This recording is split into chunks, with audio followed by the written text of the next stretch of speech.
खबर सिर्फ उतनी ही नहीं होती जितनी दिखती है और खबरों को समझने के लिए जरूरी है उसका नजरिया समझना। नमस्कार, खबरों का नजरिया लिए हाजिर हूं मैं अमित मिश्रा न्यूज इनसाइट लेकर। आज बात करेंगे यूपी की राजनीति में ऐसी क्या मजबूरी है जिसके लिए माफिया जरूरी है। दूसरी खबर जिसकी बात करेंगे वो है जाति आधारित जनगणना की मांग। महाराष्ट्र की सियासत में मचे बवाल को लेकर भी बात करेंगे और विश्लेषण करेंगे कि क्या पवार के परिवार में राड़ पड़ गई है और क्या अजीत पवार के रथ पर सवार होंगे बीजेपी के रथ पर।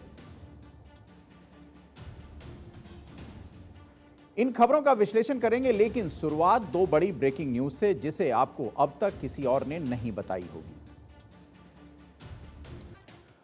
और अब बात उस खबर की जिसकी चर्चा आप लगातार सुन और देख रहे हैं, यानी उत्तर प्रदेश की राजनीति और उस राजनीति में कैसे माफिया अपना दबदबा रखते थे। माफिया अतीक अहमद और उसके भाई अशरफ की हत्या के बाद उत्तर प्रदेश की राजनीति में कई परतें खुलती जा रही हैं। राजनीति में अपराधीकरण और बाहुबलियों का वर्चस्व कोई नई बात नहीं है, लेकिन इस घटना के बाद वो सभी चीजें ताजा हो रही हैं जिसका सरोकार कहीं ना कहीं सियासत और सियासतदान के बीच हो रहा है। खैर, बात करेंगे अतीक अहमद और उसके भाई अशरफ की हत्या के बाद कैसे उत्तर प्रदेश लगातार कानून व्यवस्था को लेकर संजीदा है, वहां की सरकार, वहां के मुख्यमंत्री कितने गंभीर हैं और कई बैठकें और महत्वपूर्ण फैसले भी लिए जा रहे हैं जिसका असर उत्तर प्रदेश के कानून व्यवस्था पर खास तौर से देखा जा सकता है। अतीक अहमद और अशरफ की हत्या की जांच के लिए गठित एसआईटी की गई है। दो एसआईटी गठित की गई है। पहली डीजीपी आर.के. विश्वकर्मा की है, दूसरी एसआईटी प्रयागराज कमिश्नर रमित शर्मा ने बनाई है। इससे पहले रविवार को सरकार ने न्यायिक आयोग का गठन किया था, यानी अब 3 लेवल पर इस हत्याकांड की जांच होगी।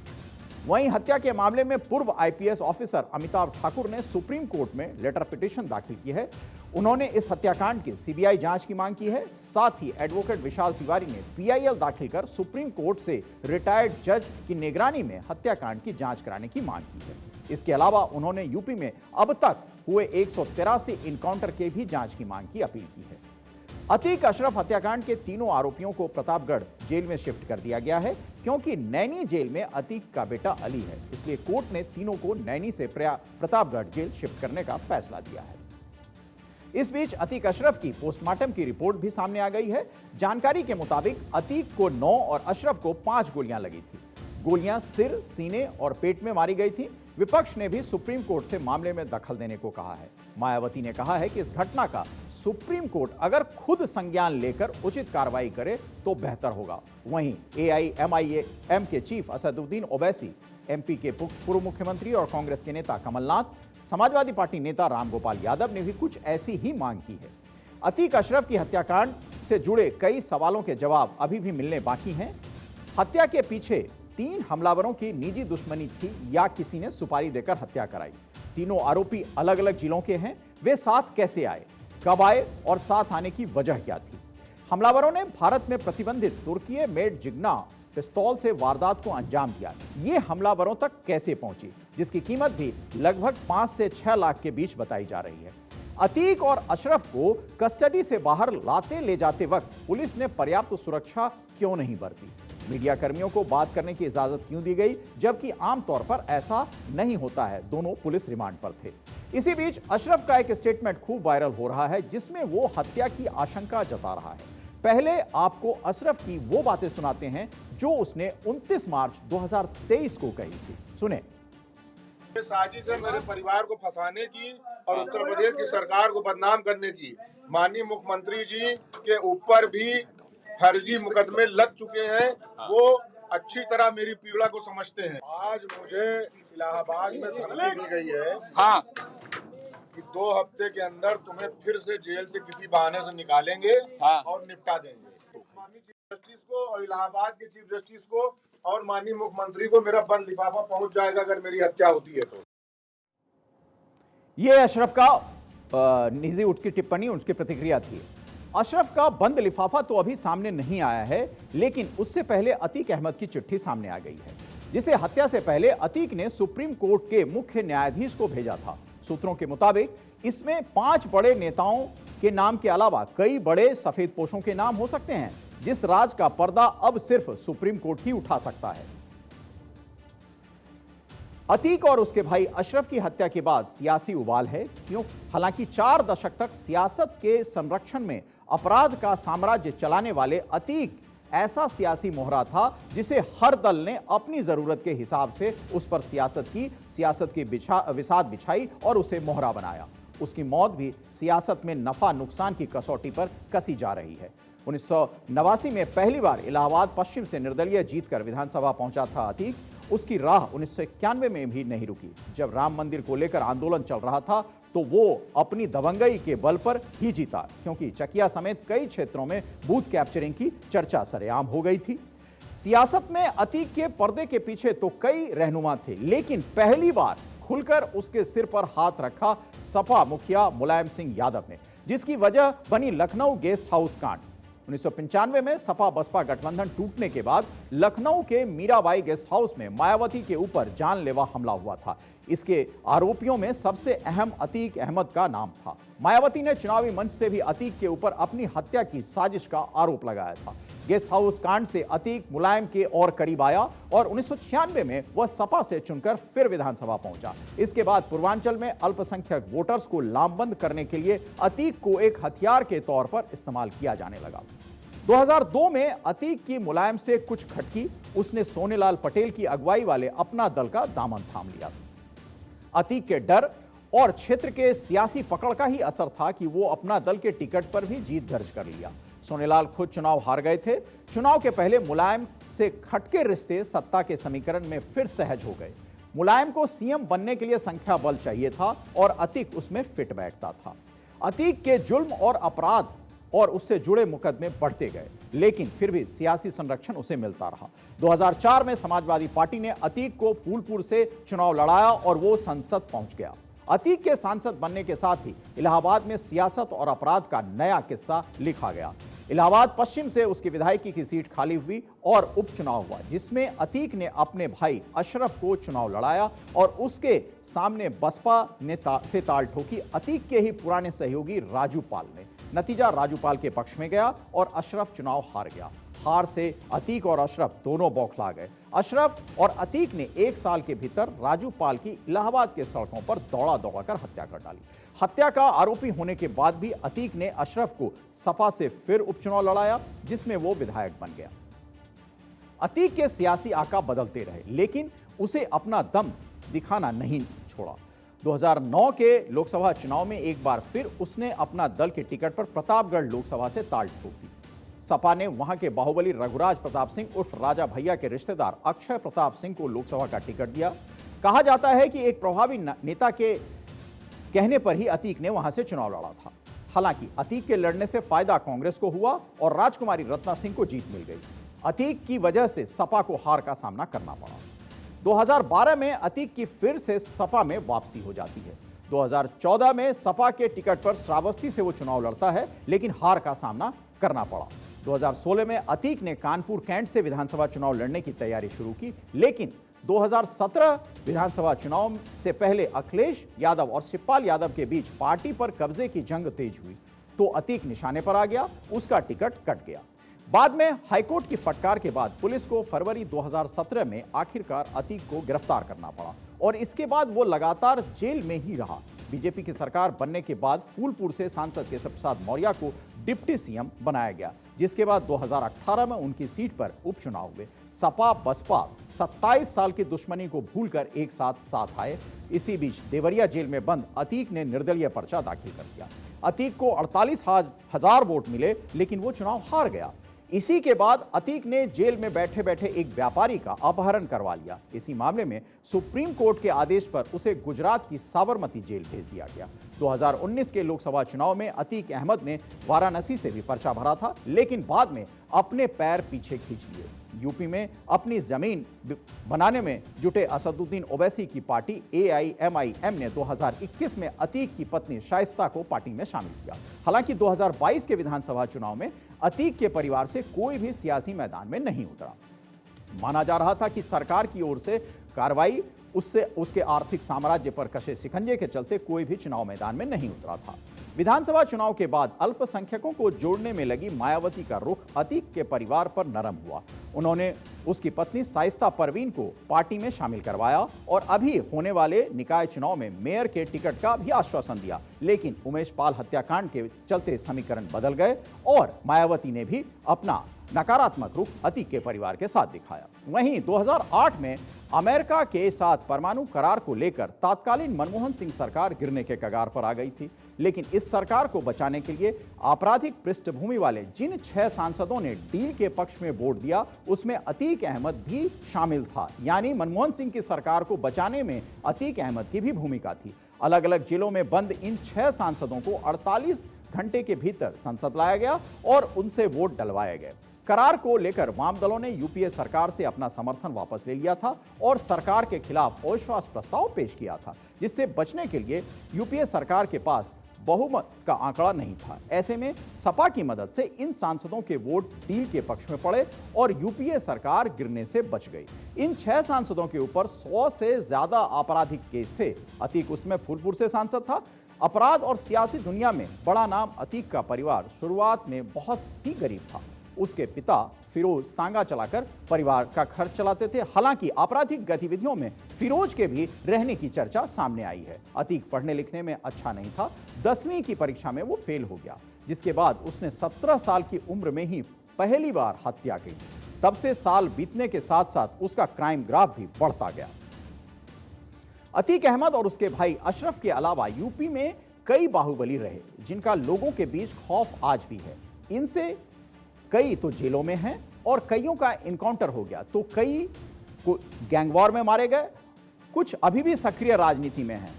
हम यूपी के तमाम इन बाहुबलियों की जिंदगी के बारे में बात करेंगे और ये बताएंगे कि जुर्म की दुनिया में किस तरह इनका रुतबा अपने उम्र के साथ बढ़ता रहा।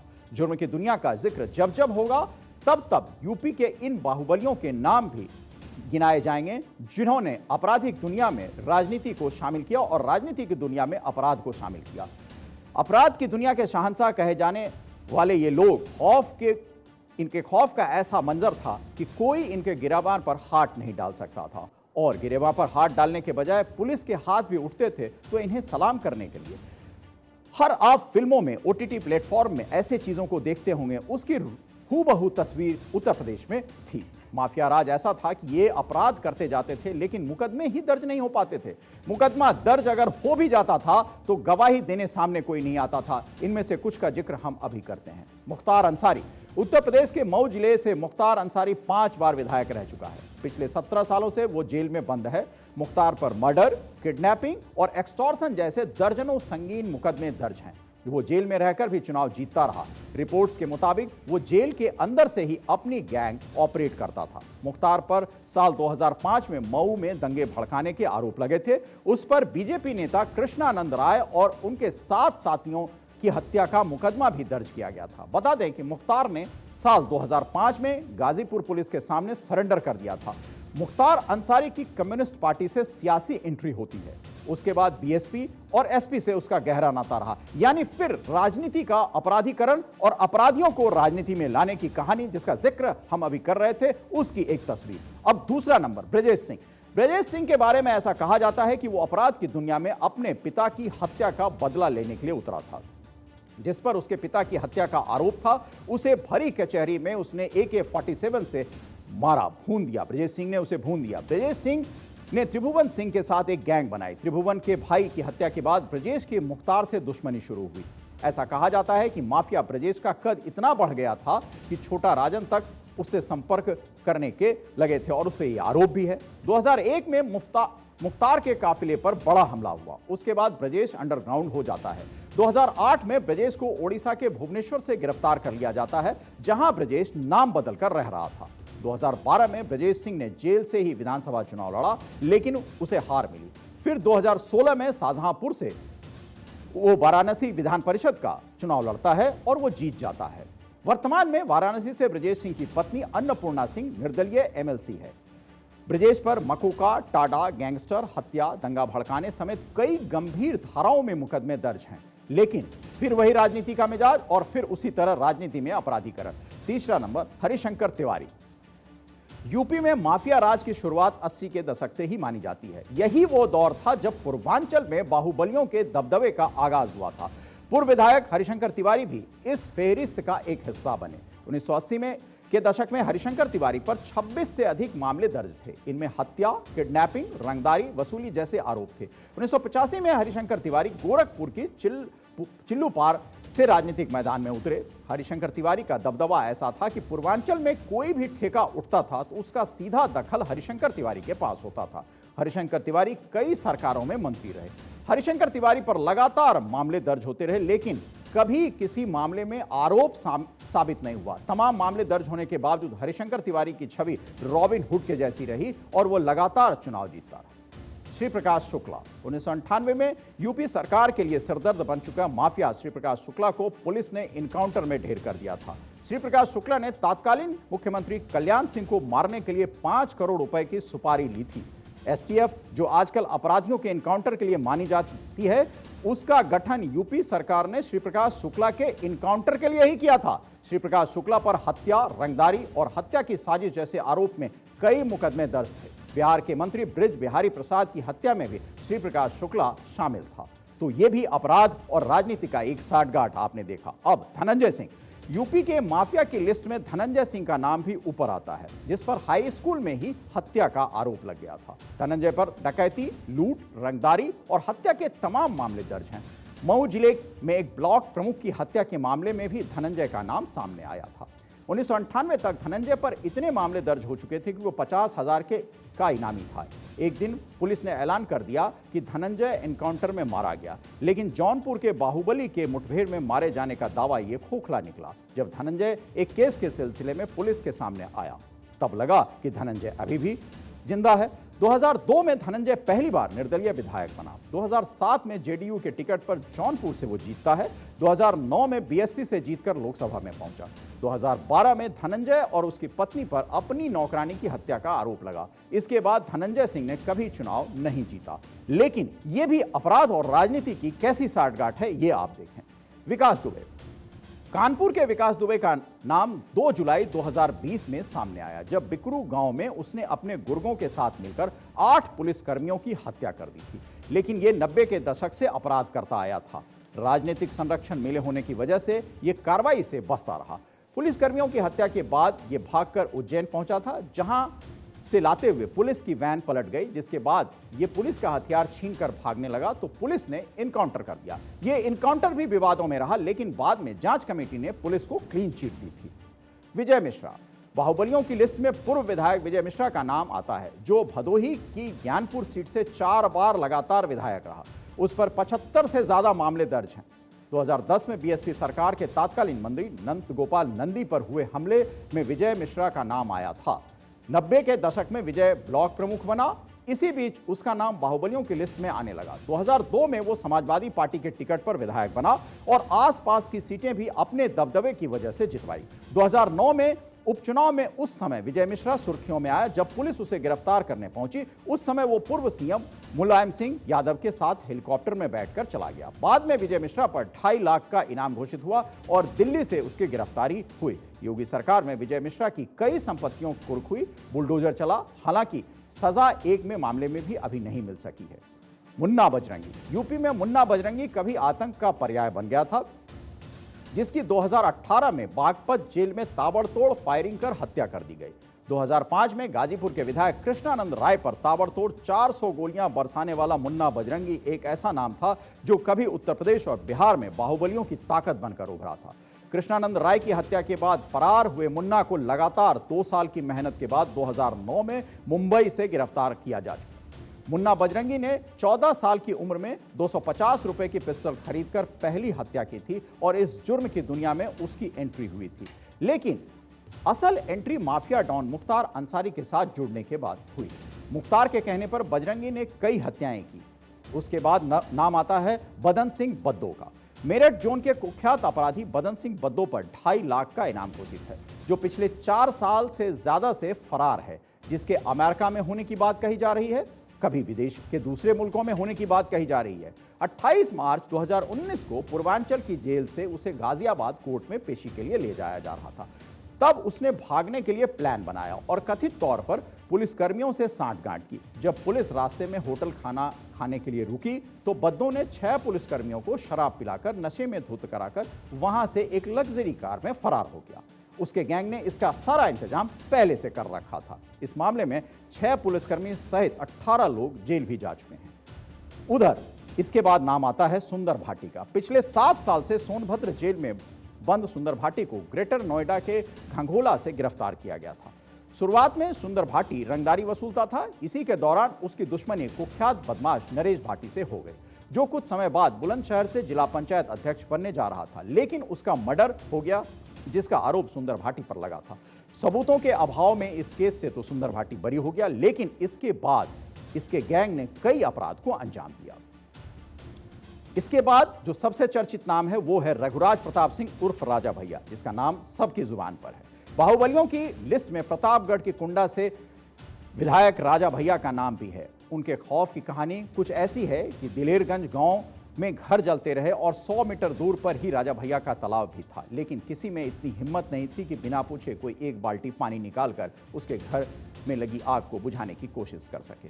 राजा भैया की पार्टी जनसत्ता दल है, लेकिन वो जब निर्दलीय चुनाव लड़ते थे तब भी सत्ता में उनकी दखल होती थी। बीजेपी की कल्याण सिंह सरकार और एसपी सरकार में वो मंत्री बने। कुंडा में डीएसपी जियाउल हक हत्याकांड में राजा भैया का नाम सामने आया था, जिसके बाद उन्हें मंत्री पद छोड़ना पड़ा था। इसके बाद भी एक लंबी फहरिस्त यूपी में बाहुबलियों की है, जिसने हमेशा राजनीति में दखल दिया और राजनेताओं ने उसे अपना मोहरा बनाया, जिसमें अजीत सिंह, अभय सिंह, उदयभान सिंह और न जाने कितने ऐसे नाम हैं जो अपराध और अपराधी की सियासत में कैसे एंट्री होती है ये बाखूबी बताते हैं, हस्तक्षेप करते हैं। ये तो आप समझ ही गए होंगे। खास तौर पर उत्तर प्रदेश की राजनीति में बाहुबलियों का बोलबाला हमेशा से रहा है और शायद उत्तर प्रदेश की जो नब्ज है राजनीति की, उसे ये जानते हैं कि राजनेता कैसे इनका इस्तेमाल करते हैं और ये भी अपने फायदे के लिए राजनेताओं का इस्तेमाल कैसे करते हैं। तभी कोई मामला संगीन भी हो, पुलिस इन्हें गिरफ्तार नहीं करती। कोई संगीन से संगीन मामला हो, जो पीड़ित है उसका मुकदमा दर्ज नहीं होता और मुकदमा दर्ज भी हो जाता है तो गवाह नहीं मिलती। यानी फिल्मों की कहानी बदस्तूर उत्तर प्रदेश की जुबानी की तरह चल रही थी। हालांकि उत्तर प्रदेश के मौजूदा मुख्यमंत्री योगी आदित्यनाथ ने इस पर बहुत कड़ा संज्ञान लिया और इसी वजह से ये तमाम चीजें, माफियाओं के ऊपर नकेल कसने की जो बात सामने आ रही है वो बदस्तूर जारी रही। खैर, अब आपको वो बताने जा रहे हैं जिसमें चुनाव आयोग की नियुक्ति को लेकर कई तरह के सवाल खड़े किए गए हैं। हमारी दूसरी बड़ी खबर यह है कि सुप्रीम कोर्ट के एक आदेश के बाद चुनाव आयोग खास तौर पर मुख्य चुनाव आयुक्त की नियुक्ति सीबीआई निदेशक के तर्ज पर हो, जिसमें प्रधानमंत्री, विपक्ष के नेता और सुप्रीम कोर्ट के चीफ जस्टिस की सहमति किसी नाम पर जरूरी। इस फैसले पर राजनीति भी हुई और फिर यह मामला एक बार सुप्रीम कोर्ट पहुंचा है।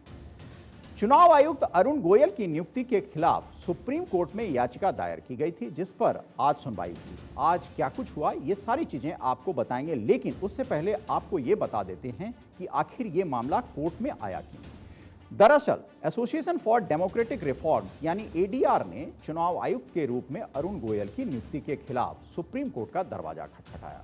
एडीआर ने दावा किया कि अरुण गोयल की नियुक्ति मनमाने तरीके से हुई है। इसके साथ ही यह भी दावा किया गया कि इस नियुक्ति के साथ ही चुनाव आयोग की संस्थागत अखंडता और स्वतंत्रता का उल्लंघन हुआ है। अब उल्लंघन किस आधार पर हुआ, इसका भी दावा एडीआर की ओर से ही किया गया है और उसी याचिका में किया गया है। याचिका में केंद्र और चुनाव आयोग पर चुनाव प्रक्रिया में भाग लेने का आरोप लगाया गया है। इसके साथ ही यह भी कहा गया है कि अरुण गोयल की नियुक्ति करते समय यह दलील दी गई थी कि वे 4 उम्मीदवारों के पैनल में सबसे कम उम्र के हैं, जिसकी वजह से वो लंबे समय तक काम न कर पाएंगे। याचिका में तर्क दिया गया कि उम्र के आधार पर गोयल की नियुक्ति को सही ठहराने के लिए जानबूझकर उम्मीदवारों का ऐसा पैनल बनाया गया जिसमें बाकी उम्मीदवार ज्यादा उम्र के थे, जबकि 1985 बैच में कुल 160 अधिकारी थे, जिसमें से कई उम्र में अरुण गोयल से छोटे थे। फिर भी बिना कोई स्पष्टीकरण दिए उम्र में छोटे इन अधिकारियों को उम्मीदवारों के पैनल में शामिल नहीं किया गया, ये आरोप है। जबकि अरुण गोयल अपनी उम्र की वजह से संविधान में बनाए गए 6 साल के कार्यकाल को पूरा नहीं कर पाएंगे। ये तो आरोप की बात हो गई, लेकिन सुप्रीम कोर्ट में क्या कुछ हुआ ये भी हम आपको समझाते हैं। सुनवाई शुरू होने के बाद जजों ने चुनौती देने वाले NGO association for democratic reform से कुछ सवाल किया और उसके बाद जस्टिस के.एम. जोसेफ और जस्टिस पी.वी. नागरत्ना ने इस सुनवाई को से खुद को अलग कर लिया। इसके साथ ही मामले को दूसरी बेंच में भेजने का निर्देश भी दिया गया है। अब जो सवाल सुप्रीम कोर्ट ने एडीआर से पूछा उसे भी जान लीजिए, क्योंकि वो जानना महत्वपूर्ण है। सुप्रीम कोर्ट की ओर से पूछा गया कि अरुण गोयल की नियुक्ति में किस नियम का उल्लंघन हुआ है, जिसके जवाब में वकील प्रशांत भूषण की ओर से कहा गया कि अरुण गोयल की नियुक्ति मनमाने ढंग से हुई है, जिस पर जस्टिस नागरत्ना ने कहा कि हो सकता है कि इस नियुक्ति में हड़बड़ी या अनुचित जल्दबाजी की गई हो, जैसा आप आरोप लगा रहे हैं। लेकिन क्या इस आधार पर नियुक्ति को गलत करार दिया जा सकता है? क्या इसमें किसी नियम का उल्लंघन हुआ है? इसके साथ ही कोर्ट ने यह भी कहा कि किसी संवैधानिक पद पर बैठे किसी भी व्यक्ति की नियुक्ति पर अनुमान के आधार पर आरोप नहीं लगाया जा सकता। यह महत्वपूर्ण तर्क था कोर्ट का। उस पर यह आरोप अनुमान के आधार पर नहीं लगाया जा सकता कि वो मनमाने ढंग से काम करेगा या वो सरकार की हाँ में हाँ मिलाएगा। यह आपका प्रेजम्पशन हो सकता है। यहां पर एक बात और आपको बता देते हैं। दरअसल 2 मार्च को चुनाव आयुक्त की नियुक्ति को लेकर सुप्रीम कोर्ट ने फैसला सुनाया था, जिसमें कहा गया था कि चीफ इलेक्शन कमिश्नर और इलेक्शन कमिश्नर की नियुक्ति राष्ट्रपति द्वारा एक समिति की सिफारिश पर की जाएगी, जिसमें प्रधानमंत्री, लोकसभा में विपक्ष के नेता और चीफ जस्टिस ऑफ इंडिया शामिल होंगे। सुप्रीम कोर्ट ने यह भी कहा था, यह हैरान करने वाली बात है कि नौकरशाह अरुण गोयल ने पिछले साल 18 नवंबर को स्वैच्छिक रिटायरमेंट के लिए आवेदन किया था, जबकि उन्हें चुनाव आयुक्त नियुक्त करने के प्रस्ताव के बारे में कोई जानकारी नहीं थी।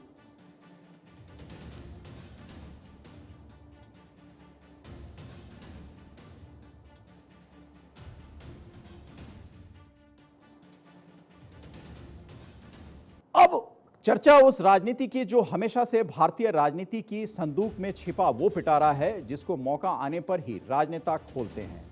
आपको याद होगा कि देश के पूर्व प्रधानमंत्री वीपी सिंह ने मंडल कमीशन पर अपना ध्यान केंद्रित कर देश की सियासत पर उस समय भूचाल लाया था, जब कमंडल की सियासत जोरों पर थी। तब भी अल्पसंख्यकों के नाम पर राजनेता इकट्ठा हुए थे। आज भी बीजेपी के तुरुप के इक्के यानी हिंदुत्व की काट के लिए तमाम विपक्षी दल जातिगत जनगणना पर जोर दे रहे हैं। ये कितना सफल होगा इसका विश्लेषण हम करेंगे, लेकिन ये देखते हैं कि ये राजनीति कैसे चर्चा में है, इसे हम समझते हैं। देश में जाति आधारित जनगणना कराने को लेकर कांग्रेस अध्यक्ष मल्लिकार्जुन खड़गे ने आज प्रधानमंत्री नरेंद्र मोदी को चिट्ठी लिखी है, जिसमें उन्होंने देश की 2021 की जनगणना जल्द से जल्द कराने की मांग की है। खड़गे ने लिखा है कि जनगणना जाति आधारित हो, जिससे सामाजिक न्याय और सशक्तिकरण को मजबूती मिलेगी। रविवार को ही राहुल गांधी ने पीएम मोदी से 2011 की जाति आधारित जनगणना के आंकड़े सार्वजनिक करने की मांग की थी। कांग्रेस महासचिव जयराम रमेश ने सोशल मीडिया पर खड़गे की चिट्ठी को शेयर करके लिखा, अब जितनी आबादी उतना हक सभी को मिलना चाहिए। जाति आधारित जनगणना की मांग लगातार उठ रही थी, लेकिन अब विपक्ष ने इसे तेज कर दिया है। इससे पहले दिल्ली में नीतीश कुमार, तेजस्वी यादव, राहुल गांधी और मल्लिकार्जुन खड़गे की मुलाकात में इस बात को लेकर व्यापक चर्चा और सहमति बनी थी कि जातिगत जनगणना को लेकर विपक्ष एकजुट रहे। उधर बिहार में पहले ही जाति आधारित जनगणना हो रही है, जिसको 2 फेजों में किया जा रहा है। पहला फेज पूरा हो चुका है, वहीं दूसरा फेज 15 अप्रैल से शुरू हुआ है। इसके लिए जातियों के कोड भी जारी कर दिए गए हैं। 15 अप्रैल से शुरू हुए दूसरे चरण की जाति आधारित गणना में 17 कॉलम और 216 जातियों के नामों की सूची बनाई गई है। हर जाति के लिए अलग अलग कोड तय किए गए हैं। अलग अलग समुदाय के सामान्य से लेकर अनुसूचित जाति, जनजाति, पिछड़ा वर्ग की जातियों के लिए कोड होगा। इस कोड या अंक का उपयोग भविष्य की योजनाएं तैयार करने, आवेदन और अन्य रिपोर्ट में किया जा सकेगा। बिहार सरकार इसी को आधार बनाकर विकास योजनाओं को तैयार करेगी। उदाहरण के तौर पर बनिया के लिए कोड संख्या 124, बनिया जाति में सूरी, गोदक, मायरा, रोनियार, पंसारी, मोदी, कसेरा, केसरवानी, ठठेरा, कलवार, कमलापुरी वैश्य, माहुरी वैश्य, बंगी वैश्य, वैश्य पोदार, वर्णवाल, अग्रहरी वैश्य, कसोधन, गधवानिक, बाथम, वैश्य गोलदार आदि शामिल हैं। ये जातियां हैं और इनको सबको शामिल किया गया है। कुल 216 जातियों के कोड की बात करें तो 1 नंबर पर अगरिया जाति है। अन्य का कोड 216 है। 215वां कोड केवानी जाति के लिए है। कायस्थ के लिए कोड संख्या 22 का इस्तेमाल किया जाएगा, जबकि ब्राह्मणों के लिए 128 और भूमिहारों के लिए 144 नंबर है कोड का। इसी तरह अलग अलग जातियों के लिए अलग अलग कोड बनाए गए हैं। एक व्यक्ति की गणना एक ही स्थान से की जाएगी, इसमें कोई दूसरे स्थान से गणना नहीं करा सकता। अगर कोई व्यक्ति कहीं और भी रहता है तो उससे पूछकर एक जगह से ही गणना की जाएगी। यदि कोई दोहराव होगा या फिर कोई गड़बड़ी होगी तो उसे ऐप या पोर्टल पकड़ लेगा। इस तरह से दोबारा नाम जाने की संभावना खत्म हो जाएगी। बिहार के मुख्यमंत्री नीतीश कुमार ने इसको लेकर कहा है कि सर्वे पूरा होने के बाद रिपोर्ट बिहार विधानसभा में रखी जाएगी और फिर इसे सार्वजनिक किया जाएगा। उन्होंने कहा है कि हम केंद्र सरकार को भी यह बताएंगे कि यह अच्छा होगा यदि देश भर में जातिगत आधारित जनगणना की मांग वो जायज समझें और उसे कराएं। नीतीश कुमार ने कहा कि चूंकि हम पहली बार इसे कर रहे हैं, इसलिए कई अन्य राज्य भी बहुत रुचि के साथ इसे देख रहे हैं। उन्होंने कहा कि यहां हमारी लंबे समय से मांग हो रही थी और इसी मांग पर हम ये जनगणना करा रहे हैं। मुख्यमंत्री ने कहा कि कई राज्य भी जाति आधारित जनगणना की मांग कर रहे हैं और हमने इस मुद्दे को संसद में भी उठाया था, यानी उनकी पार्टी ने इस मुद्दे को संसद में उठाया था। सर्वेक्षण का दूसरा दौर 15 मई तक जारी रहेगा। इस दौरान लगभग 3,20,000 कर्मचारी पूरे प्रदेश में अपना काम करेंगे, जो 17 सामाजिक आर्थिक मानदंडों पर 29 मिलियन पंजीकृत परिवारों के विवरण का दस्तावेज तैयार करेगी। भारत में जातिगत जनगणना हमेशा से एक विवादास्पद मुद्दा रहा है। ब्रिटिश काल की जनगणना में जाति की गिनती बहुत बारीकी से की गई जाती थी, लेकिन सभी जातियों की गणना करने वाली आखिरी जनगणना 1931 में हुई। आजाद भारत में जाति आधारित जनगणना को खत्म कर दिया गया था। बाद की जनगणनाओं में केवल अनुसूचित जातियों और जनजातियों की गणना की गई, लिहाजा पिछड़ी जातियों की संख्या का कोई आधिकारिक आंकड़ा नहीं है। 2011 में केंद्र सरकार ने घोषणा की थी कि नियमित जनगणना के साथ साथ एक सामाजिक, आर्थिक और जाति जनगणना भी होगी, लेकिन जातिगत डेटा को कभी सार्वजनिक नहीं किया गया और सरकार ने बाद में संसद को बताया कि कुछ खामियों की वजह से डेटा का सटीक विश्लेषण नहीं किया जा सका है। जिस डेटा को सार्वजनिक करने की बात राहुल गांधी कह रहे हैं, 2024 के आम चुनाव से पहले बीजेपी का मुकाबला करने के लिए सामाजिक न्याय की राजनीति के एक नए मॉडल के रूप में जातिगत जनगणना का इस्तेमाल किए जाने की पूरी उम्मीद विपक्ष को दिख रही है। यही वजह है कि बीजेपी जातिगत जनगणना की आलोचना करते हुए कहा गया है कि आरजेडी की गोद में बैठने के बाद नीतीश कुमार मुस्लिम तुष्टीकरण और जातिवाद की राजनीति कर रहे हैं, ये आरोप है, और पीएम बनने के लिए बेताब हैं, इसलिए जाति आधारित जनगणना करा रहे हैं। और बिहार के इसी मॉडल को कांग्रेस समेत तमाम विपक्ष को नीतीश समझा भी रहे हैं। जातिगत जनगणना को कानूनी चुनौतियों का सामना करना पड़ रहा है। पटना हाई कोर्ट में इसको चुनौती दी गई है, जिस पर सुनवाई चल रही है। कास्ट पॉलिटिक्स में बदलाव के लिहाज से 1991 का अहम पड़ाव रहा है। वहीं से आज की हिंदुत्व की केंद्रित राजनीति का सूत्रधार माना जाता है, जिसने देश और प्रदेश की राजनीति का मिजाज बदल दिया था। राजनीति व सामाजिक परिवर्तन के लिहाज से 1991 की अहमियत को देखा जाए तो इसी दौर ने कल्याण सिंह के रूप में उत्तर प्रदेश में बीजेपी को प्रदेश में हिंदूवादी और पिछड़ी जातियों को जोड़ने वाला नेता बना दिया। वीपी सिंह को राजनीतिक वनवास दिया, मायावती को पहचान दी, तो यादव और मुस्लिम वोटों की एकजुटता से बने समीकरणों से मुलायम सिंह यादव को राजनीतिक ताकत मिली। वहीं मुलायम के अयोध्या पर सख्त रुख कि परिंदा पार पर नहीं मार सकता जैसे स्टेटमेंट से राम मंदिर आंदोलनकारियों की धार को और तेजी मिली। अयोध्या में श्री राम जन्मभूमि मंदिर स्थल पर कार सेवा को लेकर हिंदू संगठनों और तत्कालीन मुलायम सिंह सरकार के बीच संघर्ष ने देश और प्रदेश की राजनीति को हिंदुत्व बनाम धर्मनिरपेक्षता में बांट दिया था। और वहीं दूसरी ओर उप प्रधानमंत्री देवीलाल की सरकार से बर्खास्तगी, दल के वरिष्ठ नेताओं से बिना विचार विमर्श किए मंडल आयोग की सिफारिशें लागू करने जैसे वीपी सिंह के फैसलों ने जनता दल में आंतरिक मतभेद को और गहरा कर दिया था। बहरहाल वर्ष 1989 के चुनाव के बाद अयोध्या को लेकर शुरू हुई मंदिर बनाम मंडल की लड़ाई। वीपी सिंह को कोई लाभ नहीं मिला, जिन्होंने मंडल आयोग की सिफारिशों को लागू कर पिछड़ों का सर्वमान्य नेता बनना चाहा। उत्तर प्रदेश में इसका सारा लाभ मुलायम सिंह उठाकर लेके चले गए। चुनाव हुआ तो मंडल और कमंडल के मुद्दे पर, लेकिन इस लड़ाई से केंद्र में कांग्रेस की वापसी हो गई। हिंदू बनाम मुस्लिम में बटे राजनीतिक समीकरणों से बीजेपी ने केंद्र में मुख्य विपक्षी दल का रुतबा हासिल कर लिया, तो वहीं यूपी में पहली बार अपने दम पर बहुमत सरकार बना ली। सियासत में बदलाव के नजरिए से वर्ष 1991 क्यों अहम है, इसे समझने के लिए उन स्थितियों और कारणों पर नजर डालना जरूरी है जिनकी वजह से लोकसभा और उत्तर प्रदेश की विधानसभा का मध्यावधि चुनाव कराना पड़ा। अयोध्या में हिंदू संगठनों ने हर हाल में कार सेवा करने का ऐलान कर रखा था। वहीं दूसरी ओर तत्कालीन मुख्यमंत्री मुलायम सिंह यादव थे, जो किसी सूरत में कार सेवा नहीं होने देना चाहते। इससे पूरे देश में माहौल गर्म हो गया था। कार सेवा में शामिल होने के लिए सोमनाथ से रवाना हुए लालकृष्ण आडवाणी के रथ को बिहार के तत्कालीन मुख्यमंत्री लालू प्रसाद यादव ने समस्तीपुर में रोक लिया। आडवाणी की गिरफ्तारी हो गई। अटल बिहारी वाजपेयी ने 26 अक्टूबर 1990 को यह खुलासा कर हड़कंप मचा दिया कि प्रधानमंत्री वीपी सिंह ने रथ यात्रा के अयोध्या पहुंचने में कोई व्यवधान नहीं डालने का उन्हें आश्वासन दिया था। उन्होंने अपना वादा तोड़ा। अटल बिहारी वाजपेयी के इस खुलासे ने जनता दल में चल रही कलह को और तेज कर दिया। एक गुट ने तो वीपी सिंह से इस्तीफा तक मांग लिया। मौके की ताक में बैठी कांग्रेस ने वीपी सिंह के अलावा किसी को भी प्रधानमंत्री बनाने पर बिना शर्त समर्थन देने की पेशकश कर दी और आखिरकार जनता दल टूट गया। चंद्रशेखर, देवीलाल, सत्यप्रकाश मालवीय, राजमंगल पांडे ने जनता दल एस नाम से एक नया दल बनाया। इसी में मुलायम सिंह यादव भी थे। वीपी सिंह बतौर प्रधानमंत्री 1 साल का कार्यकाल भी पूरा नहीं कर पाए। उनकी जगह कांग्रेस के समर्थन से चंद्रशेखर प्रधानमंत्री की कुर्सी पर बैठे। यूपी में मुलायम सिंह यादव ने कांग्रेस से समर्थन लेकर सरकार चलाई। अयोध्या में कार सेवा को लेकर अपनी सरकार की सख्ती, कार सेवकों पर गोली चलवाने के कारण मुलायम के नाम के आगे मुल्ला जैसे शब्द जुड़ चुके थे।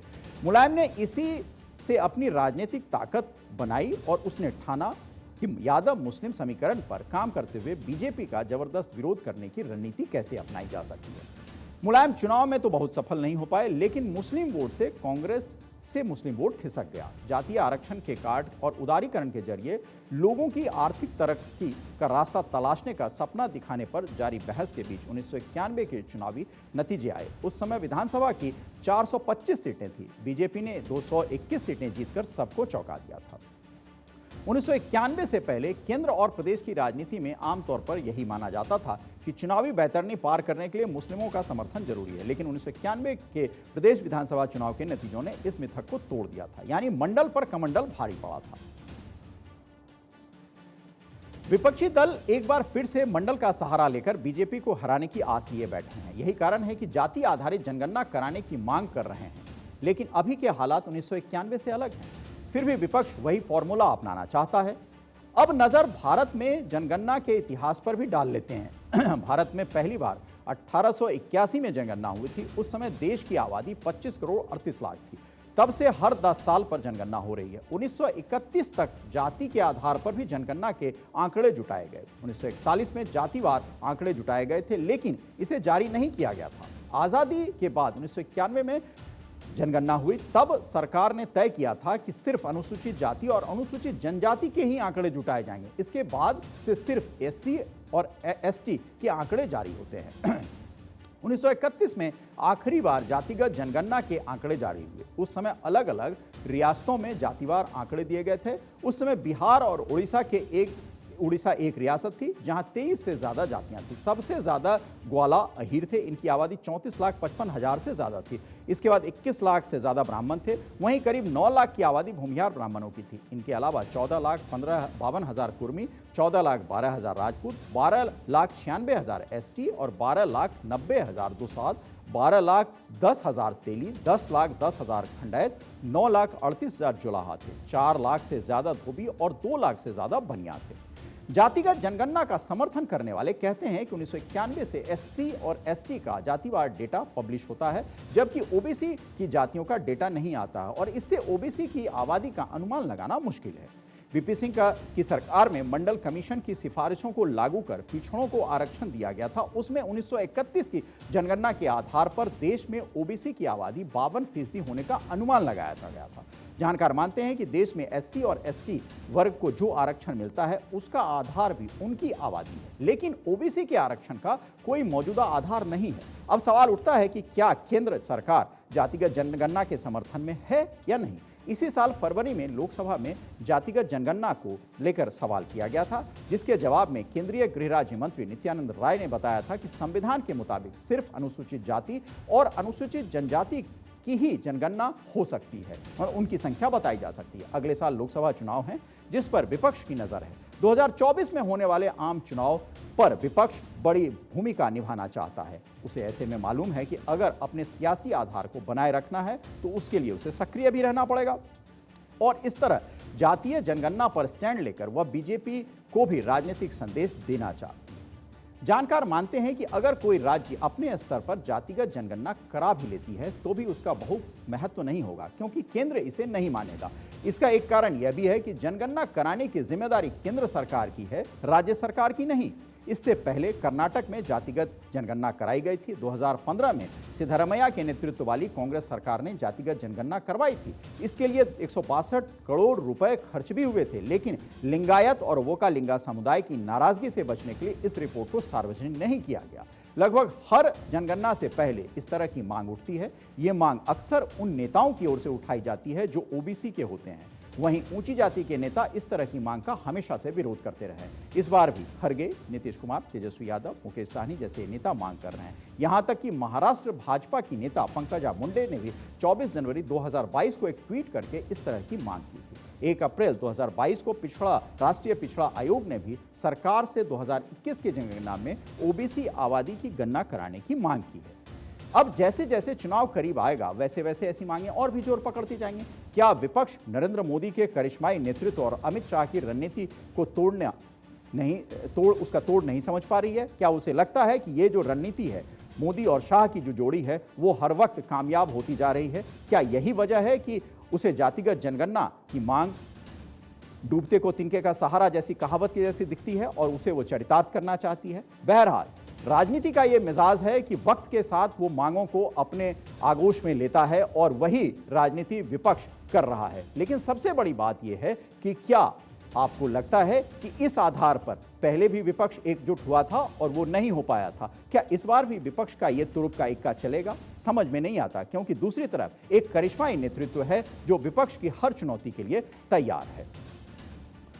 अब आपको एक ऐसी खबर बताते हैं जो राज्य की सियासत में बहुत भूचाल लाने वाला है।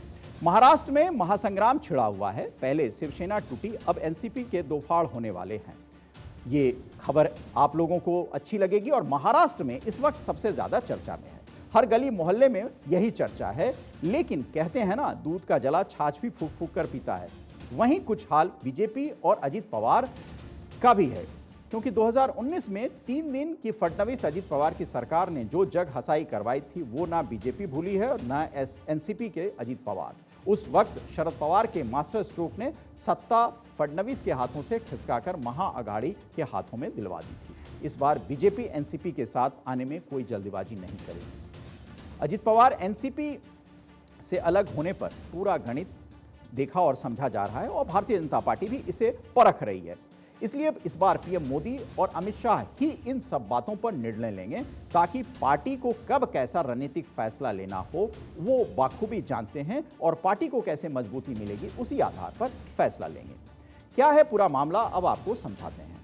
महाराष्ट्र में चर्चा है कि बीजेपी महाराष्ट्र को जीतने के लिए शिवसेना की तरह एनसीपी के भी 2 टुकड़े करना चाहती है। इस मुद्दे पर उद्धव ठाकरे के गुट के मुखपत्र सामना में जमकर निशाना भी साधा गया है। सामना के कार्यकारी संपादक संजय राउत ने जमकर निशाना साधा है। राउत ने लिखा है कि महाराष्ट्र की राजनीति में क्या जोड़तोड़ का सीजन 2 आने वाला है, इस पर बहस चल रही है। शिंदे गुट के 16 विधायक अपात्र होंगे। इसकी भरपाई के तौर पर एनसीपी के विधायक फोड़े जाएंगे। इसका अंत क्या होगा? बिग बॉस या कौन बनेगा करोड़पति जैसे कार्यक्रमों का सीजन 1, सीजन 2 टीवी पर चलता ही रहता है। वैसे ही अब महाराष्ट्र की राजनीति में जोड़तोड़ का सीजन चल रहा है।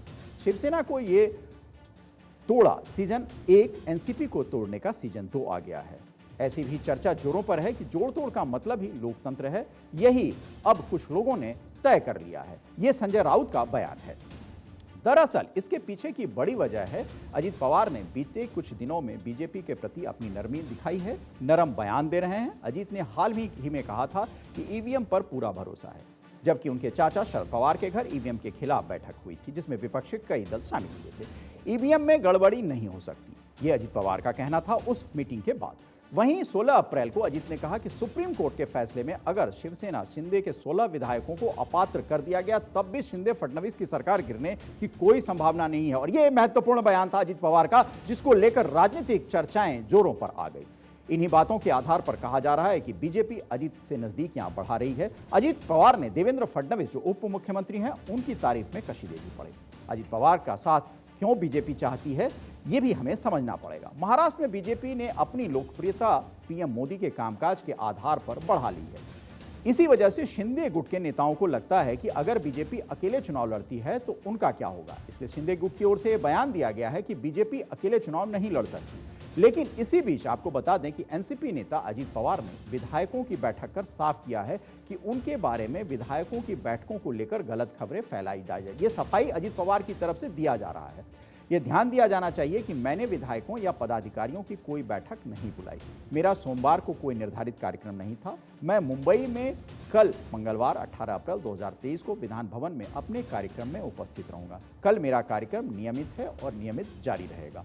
इससे पहले अजीत पवार के सारे राजनीतिक कार्यक्रम कैंसिल हो गए थे। तो वहीं बीजेपी के साथ हाथ मिलाने के मुद्दे पर शरद पवार ने खुलकर इस बार अजीत पवार से कहा है कि इस विषय पर वह खुद फैसला ले। पवार बीजेपी के साथ जाकर अपनी कई दशक पुराने करियर पर दाग नहीं लगाना चाहते। अजीत पवार के समर्थक ये चाहते हैं कि अजीत पवार पहले शरद पवार का आशीर्वाद लें, उसके बाद आगे बढ़ें। समर्थक इस बात से भी डर रहे हैं कि कहीं साल 2019 की तरह का वाकया ना हो जाए। उस समय अजीत पवार और देवेंद्र फडणवीस की सरकार महज 80 घंटों में ही गिर गई थी। शरद पवार बीजेपी के साथ जाने से हिचक रहे हैं। अजीत पवार के समर्थकों को पता है कि पार्टी के संरक्षण के खिलाफ जाने का मतलब राजनीतिक आत्महत्या हो सकती है, क्योंकि शरद पवार की जनता के मूड को प्रभावित रखने की क्षमता वो बाखूबी जानते हैं। इसलिए एनसीपी के विधायकों ने अजीत पर किसी तरह शरद पवार का आशीर्वाद लेने का दबाव डाला है। इससे पहले शिवसेना उद्धव गुट के नेता संजय राउत ने दावा किया था कि एनसीपी के प्रमुख शरद पवार ने हाल ही में उद्धव ठाकरे से कहा है कि अगर कोई व्यक्तिगत रूप से बीजेपी में शामिल होने का फैसला लेता है तो भी उनकी पार्टी बीजेपी से कभी हाथ नहीं मिलाएगी। एनसीपी के सीनियर नेता अजीत पवार के पार्टी छोड़कर राज्य में सत्तारूढ़ बीजेपी में शामिल होने की अटकलों के बीच पार्टी के मुखपत्र सामना के साप्ताहिक लेख में रोक टोक में संजय राउत ने यह टिप्पणी की है। लेकिन उद्धव ठाकरे और महाविकास अघाड़ी के मंच पर जो बैठक हुई उसमें मौजूद तो थे, लेकिन उन्होंने कोई भाषण नहीं दिया। ये एक ऐसी राजनीति है जिसने फिर इस चर्चे को गर्म कर दिया। इसके अलावा अजीत पवार ने अपनी पुणे की रैली को भी रद्द करने की घोषणा कर दी। उधर महाराष्ट्र भाजपा के नेता केंद्रीय नेतृत्व के संपर्क में हैं कि अजीत पवार पर कोई फैसला लिया जाए, लेकिन यह फैसला सिर्फ प्रधानमंत्री मोदी और गृहमंत्री अमित शाह ही लेंगे, क्योंकि राजनीतिक शतरंज के वो माहिर खिलाड़ी हैं जिन्हें सब चालें चलना आता है। वो जानते हैं कि उनके लिए कौन फिलर है और कौन मजबूत पिलर।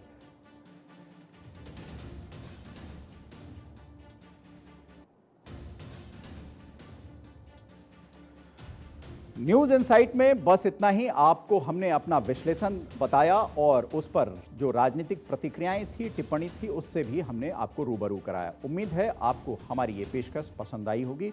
खबरों में बने रहने के लिए देखते रहिए भारत 24। अब हमारी सहयोगी आपको सारी खबरें बताएंगी।